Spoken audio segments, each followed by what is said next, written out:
In the Admin panel, go to Section, Stores, Configuration, General, Currency Setup. Select Bitcoin in the field Allowed Currencies in the Currency Options block. Select it with the Control key not to reset the previously included US dollar. This is a multi-select block. This is where we are adding additional store currency.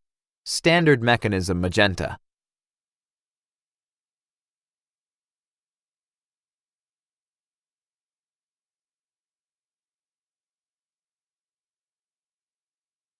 Go to the section Stores, Configuration, Sales, Payment Methods. At the bottom of the Methods list, find LiteGo.io Payments. Removing checkboxes, use System Values. Make your settings. Turn on the module in the Enable field. Leave the module in Sandbox mode. Add Sandbox Merchant ID and Sandbox Secret Key from the LiteGo.io website in the section Dashboard, Settings, API Key.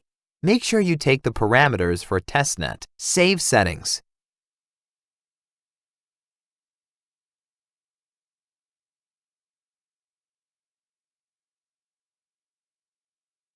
Go to the Cache Management section. Clear the cache.